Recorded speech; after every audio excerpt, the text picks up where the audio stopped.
వచ్చి చెప్తారు. ఆయనకు అనుకూలంగా ఉన్న పత్రికల్లో రాస్తారు ఏంటంటే ఒక బొక్క చూపించడం, ఈ రోడ్డు బొక్క అయిపోయింది అని చెప్పడం. ఎప్పుడైపోయింది బొక్క? ఎప్పుడు వచ్చినాం మనం? 3.5 సంవత్సరాలు అయింది మనం వచ్చి. నువ్వు సరైన రోడ్డు నువ్వు వేసుంటే, సరైన రోడ్డు కానీ నువ్వు అధికారంలో ఉన్నప్పుడు వేసుంటే 3.5 సంవత్సరాలకు ఎందుకు బొక్క అయిపోయింది? మరి మేము వచ్చింది ఇప్పుడే కదా. బొక్క అయిపోయిందంటే రాష్ట్రం అంతా పాడైపోయింది.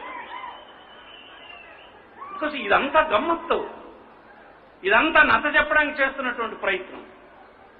అభివృద్ధి లేదు, అంత పాడైపోయింది. ఏ విషయంలో పాడైపోయిందో చెప్పు. 1,73,000 కోట్ల రూపాయల డబ్బుని కనుక 3.5 సంవత్సరాల్లో మీ అందరూ హాయిగా ఉండడానికి అకౌంట్లో వేస్తున్నారే, ఒక్క నయా పైసా ఒక అధికారి లంచం అడిగాడనో, ఒక కార్యకర్త నాకు అడిగాడనో చెప్పగలరా? ఇది కదా మార్పు. నేను అడుగుతున్నాను మీ అందరికీ. ఇప్పుడు ఇక్కడ ఒక 20,000 మంది ఉన్నారు, అడుగుతాను, ఎవరైనా చెప్పగలరా? హాయ్ ఫ్రెండ్స్, మా టుడే టుమారో యూట్యూబ్ ఛానల్ చూస్తున్నందుకు చాలా థ్యాంక్స్. మరిన్ని లేటెస్ట్ వీడియోస్ కోసం వెంటనే సబ్స్క్రైబ్ చేయండి. అలాగే ఈ బెల్ ని కూడా రింగ్ చేసేయండి. మా నోటిఫికేషన్స్ అన్ని మీ మొబైల్లో వస్తాయి.